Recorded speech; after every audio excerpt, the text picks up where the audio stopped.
100 days weight loss ಚಾಲೆಂಜನ್ನು start ಮಾಡಿದಾಗ day 1ನಲ್ಲಿ ನನ್ನ ತೂಕ ಇದ್ದಿದ್ದು 81.55. 34 ದಿನ ಆದಮೇಲೆ ಚೆಕ್ ಮಾಡಿದರೆ ನನ್ನ ತೂಕ 75 ಆಗಿತ್ತು. ಅಂದರೆ 6 kg ವೆಯ್ಟ್ ಲಾಸನ್ನು ಮಾಡ್ಕೊಂಡಿದ್ದೀನಿ. ಹಾಗಾದರೆ ಹೇಗೆಲ್ಲ ವೆಯ್ಟ್ ಲಾಸ್ ಮಾಡ್ಕೊಳ್ತಿದ್ದೀನಿ, ಮನೆಯಲ್ಲೇ ಸಿಗುವಂಥ ಆಹಾರವನ್ನು ತಿಂದ್ಕೊಂಡು ಅಥವಾ ಎಕ್ಸಸೈಸ್ಗಳನ್ನು ಮಾಡಿಕೊಂಡು ನಾನು ಯಾವ ರೀತಿ ಡಯಟನ್ನು ಫಾಲೋ ಮಾಡ್ತಿದ್ದೀನಿ ಅಂತ ನೋಡ್ಕೊಂಡು ಬರೋಣ. So welcome back to my YouTube channel. 100 days weight loss ಚಾಲೆಂಜಲ್ಲಿ ಇವತ್ತು 41 ಡೇಸ್ ಆಗಿರುತ್ತೆ. ಬೆಳಗ್ಗೆ ಎದ್ದ ತಕ್ಷಣ ನಾನು ಜೀರಾ ವಾಟರನ್ನು ತಗೊಳ್ತಾ ಇದ್ದೀನಿ. ಜೀರಾ ವಾಟರ್ ಮಾಡೋದು ವೆರಿ ಸಿಂಪಲ್. ಆಲ್ರೆಡಿ ನನ್ನ ಚಾನಲಲ್ಲಿ 7 ದಿನಕ್ಕಾಗುವಷ್ಟು 7 ಡಿಟಾಕ್ಸ್ ಡ್ರಿಂಕ್ಗಳನ್ನು ಅಪ್ಲೋಡ್ ಮಾಡಿದ್ದೀನಿ. ಒಂದು ಸಲ ವೀಡಿಯೋಸ್ಗಳನ್ನು, ಹಳೆ ವೀಡಿಯೋಸ್ಗಳನ್ನು ಚೆಕ್ಔಟ್ ಮಾಡಿ. ವೆಯ್ಟ್ ಲಾಸಿಗೆ ಸಂಬಂಧಪಟ್ಟಂಥ ಸಾಕಷ್ಟು ವೀಡಿಯೋಗಳನ್ನು ಹಾಕಿದ್ದೀನಿ. ಅದಾದಮೇಲೆ ನಾನು ತಗೊಂಡಿದ್ದು ಬ್ರೇಕ್ಫಾಸ್ಟ್ಗೆ ರಾಗಿ ಮಾಲ್ಟ್, 2 ಹೋಲ್ ಎಗ್ ಮತ್ತು dry fruits mix, nuts, seeds ಎಲ್ಲ ಮಿಕ್ಸ್ ಇರುವಂಥದ್ದನ್ನು ತೊಗೊಂಡಿದ್ದೀನಿ. ಈ ರಾಗಿ ಮಾಲ್ಟನ್ನು ನಾನು ಮೀಶೋಯಿಂದ ತರಿಸ್ಕೊಂಡಿದ್ದೀನಿ. ಫ್ಲಿಪ್ಕಾರ್ಟಲ್ಲೂ ಕೂಡ ಅವೈಲೇಬಲ್ ಇದೆ. ಆ್ಯಂಡ್ ಸೀಡ್ಸು, ನಟ್ಸು ಮಿಕ್ಸ್ ಕೇಳ್ತಾನೆ ಇರ್ತೀರಾ, ನಾನು ಮಿಕ್ಸ್ಡ್ ಆಗಿರೋದೇ ತರಿಸ್ಕೊಂಡಿರ್ತೀನಿ. ಅದನ್ನು ಕೂಡ ಮೀಶೋಯಿಂದ.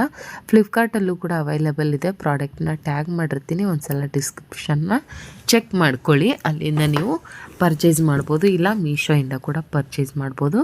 ಈ ರೀತಿ ನನ್ನ ಒಂದು ಬ್ರೇಕ್ಫಾಸ್ಟನ್ನು ತೊಗೊಂಡಿದ್ದೀನಿ. ಸಿಂಪಲ್ ಮೀಲ್ ಆಗಿತ್ತು ಬ್ರೇಕ್ಫಾಸ್ಟು. ಆದಷ್ಟು ನಮ್ಮ ಬಾಡಿಗೆ ಕಾರ್ಬ್ಸು, ಪ್ರೋಟೀನ್, ನ್ಯೂಟ್ರಿಷನ್ಸ್ ಎಲ್ಲ ರೀತಿಯಲ್ಲೂ ಸಿಗೋ ಥರ ನಾವು ಫುಡ್ನ ಪ್ಲ್ಯಾನ್ ಮಾಡಬೇಕಾಗತ್ತೆ. ಆ್ಯಂಡ್ ಬೇಗ ವೆಯ್ಟ್ ಲಾಸ್ ಆಗಬೇಕಂದ್ರೆ ಸ್ವಲ್ಪ ಲೈಟ್ ಮೀಲನ್ನು ತೊಗೋಬೇಕು. ಜೊತೆಗೆ ಪ್ರೋಟೀನ್ ಸೋರ್ಸು ಅಥವಾ ಕಾರ್ಬ್ಸು, ನ್ಯೂಟ್ರಿಷನ್ಸು ಇರೋ ಅಂಥದ್ದನ್ನು ನಾವು ಹೆಚ್ಚಾಗಿ ತಿನ್ನಬೇಕಾಗತ್ತೆ. ನನ್ನ ಪ್ರೋಟೀನ್ ಸೋರ್ಸ್ಗೋಸ್ಕರ ನಾನು ಇವತ್ತು ಎಗ್ ತೊಗೊಂಡಿದ್ದೀನಿ. ಆ್ಯಂಡ್ ನಟ್ಸು ಮತ್ತು ಸೀಡ್ಸ್ಗಳನ್ನು ಕೂಡ ಇನ್ಕ್ಲೂಡ್ ಮಾಡಿಕೊಂಡು ನನ್ನ ಒಂದು ಬ್ರೇಕ್ಫಾಸ್ಟನ್ನು ಮುಗಿಸ್ಕೊಂಡಿದ್ದೀನಿ. ಬ್ರೇಕ್ಫಾಸ್ಟ್ ಇದೇ ಥರ ಇರಬೇಕಾ ಅಂತ ಕೇಳೋದಾದರೆ ಖಂಡಿತವಾಗ್ಲೂ ಇಲ್ಲ. ನಿಮಗೆ ಯಾವ ರೀತಿ ಕನ್ವೀನಿಯೆಂಟ್ ಆಗುತ್ತೋ ಆ ರೀತಿ ಮಾಡ್ಕೊಳ್ಬೇಕು. ನಾನು ಒಂದೊಂದು ದಿನ ಫುಡ್ ತಗೊಳ್ತೀನಿ, ಇಲ್ಲ ಒಂದೊಂದು ದಿನ ಈ ರೀತಿ ಲೈಟಾಗಿ ನನ್ನ ಬ್ರೇಕ್ಫಾಸ್ಟನ್ನು ಮಾಡ್ಕೊಳ್ತೀನಿ. ಅದಾದಮೇಲೆ ಲಂಚ್ ಬಾಕ್ಸ್ಗೆ ನಾನು ಪ್ಯಾಕ್ ಮಾಡ್ಕೊಂಡಿದ್ದು ಒಂದು ದೋಸೆ, ಕಾಬೂಲ್ ಕಡಲೆ ಅಥವಾ ಮತ್ತು ಕಪ್ ಕಡಲೆ ಎಲ್ಲ ಕಾಳುಗಳನ್ನು ಹಾಕಿ ಮಾಡ್ಕೊಂಡಿರುವಂಥ ಗ್ರೇವಿ ಮತ್ತು ಮಜ್ಜಿಗೆನ ತೊಗೊಂಡು ನನ್ನ ಲಂಚ್ ಬಾಕ್ಸನ್ನು ಪ್ಯಾಕ್ ಮಾಡ್ಕೊಳ್ತಾ ಇದ್ದೀನಿ. ಸ್ಕೂಲಲ್ಲೇ ನಾನು ಊಟ ಮುಗಿಯೋದ್ರಿಂದ ಸೊ ಲಂಚ್ ಬ್ರೇಕನ್ನು ತೋರಿಸ್ಲಿಕ್ಕೆ ಆಗೋದಿಲ್ಲ. ಹಾಗಾಗಿ ಈ ರೀತಿ ನಾನೊಂದು ಲಂಚ್ ಬಾಕ್ಸನ್ನು ಪ್ಯಾಕ್ ಮಾಡ್ಕೊಂಡು ಹೋಗಿದ್ದೆ. ಅಗೇನ್ ಸಂಜೆ ಬಂದು ನಾನು ಇದನ್ನು ಮಸ್ಟ್ ಆ್ಯಂಡ್ ಶುಡ್ ಕುಡಿತೀನಿ, weight loss green tea. So ಇದನ್ನು ನಾನು ಮೀಶೋಯಿಂದ ತರಿಸ್ಕೊಂಡಿರೋದು. ಸಾಕಷ್ಟು 10,000 ಜನ ಕಂಪ್ಲೀಟ್ ಆಗೋಯಿತು. ಅಷ್ಟು ಜನ ಇದನ್ನು ಪರ್ಚೇಸ್ ಮಾಡಿದ್ದೀರಾ. Thank you so much. ಮತ್ತು ಯಾರಿಗಾದರೂ ಈ ವೆಯ್ಟ್ ಲಾಸ್ ಡ್ರಿಂಕ್ ಲಿಂಕ್ ಬೇಕಿದ್ದರೆ ಡಿಸ್ಕ್ರಿಪ್ಷನ್ ಚೆಕ್ ಮಾಡಿ, ಇಲ್ಲ ವಿಡಿಯೋ ಲೆಫ್ಟ್ ಸೈಡಲ್ಲಿ ವ್ಯೂ ಪ್ರಾಡಕ್ಟ್ ಅಂತ ಪಿಕ್ ಬರ್ತಾ ಇರುತ್ತೆ, ಅದರ ಮೇಲೆ ಕ್ಲಿಕ್ ಮಾಡಿ ಕೂಡ ನೀವು ಬೈ ಮಾಡ್ಬೋದು. ಇಲ್ಲ ಡಿಸ್ಕ್ರಿಪ್ಷನ್ ಚೆಕ್ ಮಾಡಿ, ಲಿಂಕ್ ಕೊಟ್ಟಿರ್ತೀನಿ ಗ್ರೀನ್ ಟೀದು, ಅಲ್ಲಿಂದ ಕೂಡ ನೀವು ಇದನ್ನು ಪರ್ಚೇಸ್ ಮಾಡ್ಬೋದು. ಬೇಗ ಆರ್ಡರ್ ಮಾಡ್ಕೊಳ್ಳಿ, ಔಟ್ ಆಫ್ ಸ್ಟಾಕ್ ಆಗ್ತಾನೆ ಇರುತ್ತೆ. 100% ವೆಯ್ಟ್ ಲಾಸ್ಗೆ ರಿಸಲ್ಟ್ ಕೊಡುತ್ತೆ. ನೀವೇನಾದ್ರು ಡಯಟ್ ಫಾಲೋ ಮಾಡ್ತಿದ್ದೀರಾ ಅಂದರೆ ಖಂಡಿತವಾಗ್ಲೂ ಈ ಗ್ರೀನ್ ಟೀನ ಬೈ ಮಾಡಿ. ಸಾಕಷ್ಟು ಜನ ಕೇಳ್ತೀರಾ ಫೀಡಿಂಗ್ ಮದರ್ ತಗೋಬೋದಾ ಅಂತ. 1 ವರ್ಷಕ್ಕೂ ಮೇಲ್ಪಟ್ಟ ಮಗು ಇದ್ದರೆ ಖಂಡಿತವಾಗ್ಲೂ ತಗೋಬೋದು. ಅದಕ್ಕಿಂತ ಕಮ್ಮಿ ಮಂತ್ಸಲ್ಲಿರೋಂಥ ಮಕ್ಕಳಿದ್ರೆ ಖಂಡಿತ ತಗೋಬಿಡಿ. ಸ್ವಲ್ಪ ಹೀಟ್ ಆಗುತ್ತೆ, ಹಾಗಾಗಿ ಎದೆ ಹಾಲು ಬರೋದು ಸಾಧ್ಯತೆ ಕಡಿಮೆ ಇರುತ್ತೆ. ಸೊ ಅದಕ್ಕಾಗಿ ನಾನು ಹೈಲಿ ರೆಕಮೆಂಡ್ ಮಾಡೋದು, ನೀವು ಏನು ಫೀಡಿಂಗ್ ಮದರ್ ಇಲ್ಲ ಅಥವಾ ಡಯಟ್ ಮಾಡ್ತಿದ್ದೀರಾ ಅಂದರೆ ಖಂಡಿತವಾಗ್ಲೂ ನೀವು ಅದನ್ನು ಕಣ್ಣು ಮುಚ್ಕೊಂಡು ಬೈ ಮಾಡ್ಬೋದು. ಒಂದು ವೇಳೆ ಫೀಡಿಂಗ್ ಮದರ್ ಇದ್ದೀರಾ ಅಂದರೆ 1 ಇಯರ್ ಅಥವಾ ಸ್ವಲ್ಪ ವೆಯ್ಟ್ ಮಾಡಿ ಆಮೇಲೆ ನೀವು ಅದನ್ನು ತಗೊಳ್ಬೋದು. ಅದಾದಮೇಲೆ ಅರ್ಧ ಅವರ್ ಎಕ್ಸಸೈಸ್ ಆ್ಯಂಡ್ ಇವತ್ತು 2 ಅವರ್ ನಾನು ಶಟಲ್ ಕಾಕ್ ಆಡಿದ್ದು.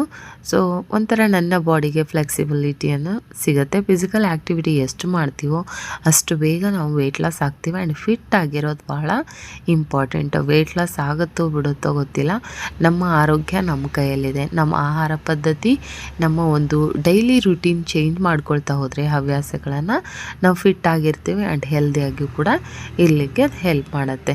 ಈ ರೀತಿ ನಾನು 2 ಅವರ್ಸ್ ಶಟಲ್ ಆಡಿದರೂ ಕೂಡ ಅಗೇನ್ ನನ್ನ ರುಟೀನ್ನ ಬಿಡಬಾರ್ದು ಅಂತ ನಾನು ಬಂದು ಚೆನ್ನಾಗಿ ಎಕ್ಸಸೈಸ್ ಕೂಡ ಮಾಡಿಕೊಂಡೆ. ಯಾಕಂದರೆ ನಿನ್ನೆ ಕೂಡ ಎಕ್ಸಸೈಸ್ ಸ್ಕಿಪ್ ಆಗಿತ್ತು. ಆ ಕಾರಣದಿಂದಾಗಿ ಇವತ್ತು ಸ್ವಲ್ಪ ಜಾಸ್ತಿ ವರ್ಕೌಟನ್ನು ಮನೆಯಲ್ಲೇ ಮಾಡಿಕೊಂಡೆ.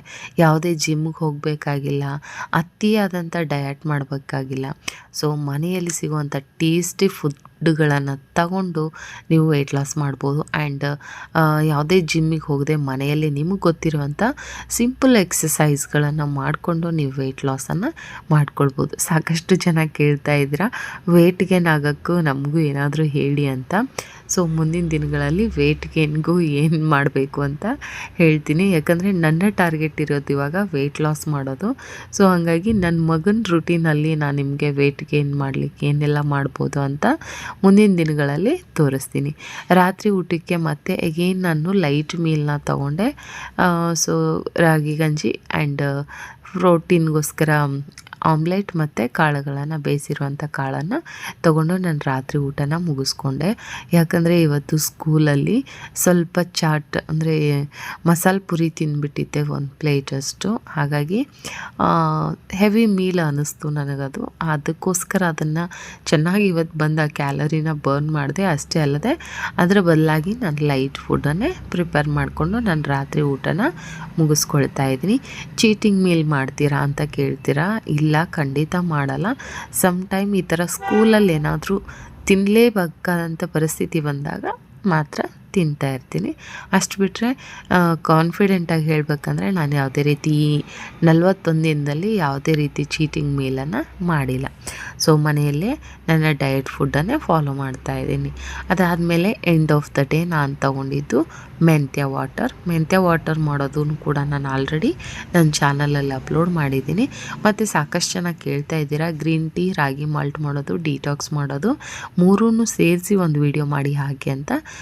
ನಾಳೆ ಅಥವಾ ನಾಡಿದ್ದಷ್ಟರಲ್ಲಿ ಆ ವಿಡಿಯೋನ ಖಂಡಿತವಾಗ್ಲೂ ಮಾಡಿ ಹಾಕ್ತೀನಿ. ಹೇಗೆ ಗ್ರೀನ್ ಟೀ ಮಾಡೋದು ಅಥವಾ ಮಾಲ್ಟನ್ನು ಹೇಗೆ ಪ್ರಿಪೇರ್ ಮಾಡ್ಕೊಳ್ಳೋದು, ಡಿಟಾಕ್ಸ್ ಡ್ರಿಂಕನ್ನು ಹೇಗೆ ಪ್ರಿಪೇರ್ ಮಾಡ್ಕೊಳ್ಳೋದು ಅಂಥೇಳಿ. ಈ ಮೆಂತ್ಯ ವಾಟರ್ ಕೂಡ 4 ರೆಸಿಪಿಗಳನ್ನು ಒಂದೇ ವಿಡಿಯೋದಲ್ಲಿ ಹಾಕ್ತೀನಿ. ಇನ್ನೊಂದು 2 ಡೇಸ್ವರೆಗೂ ವೆಯ್ಟ್ ಮಾಡಿ, ಅಷ್ಟರಲ್ಲಿ ನಾನು ಖಂಡಿತವಾಗ್ಲೂ ನಿಮಗೆ ವಿಡಿಯೋನ ಅಪ್ಲೋಡ್ ಮಾಡ್ತೀನಿ. ಈ ಥರ ಒಂದು ನನ್ನ ವೆಯ್ಟ್ ಲಾಸ್ ಜರ್ನಿ ಹೋಗ್ತಾ ಇದೆ. ನನಗಂತೂ ವೆಯ್ಟ್ ಲಾಸ್ ಆಗ್ತಾಯಿದೆ. ತುಂಬ ಫ್ಲೆಕ್ಸಿಬಲ್ ಆಗಿದ್ದೀನಿ ಆ್ಯಂಡ್ ಹೆಲ್ದಿ ಆಗಿದ್ದೀನಿ. ಎಷ್ಟು ಆರಾಮ್ ಅನಿಸುತ್ತೆ ಅಂದರೆ ಯಾವುದೇ ರೀತಿ ಡಿಸ್ಟರ್ಬೆನ್ಸ್ ಅನಿಸಲ್ಲ. ನಮ್ಮ ಮೈಂಡ್ ಫ್ರೀ ಆಗುತ್ತೆ.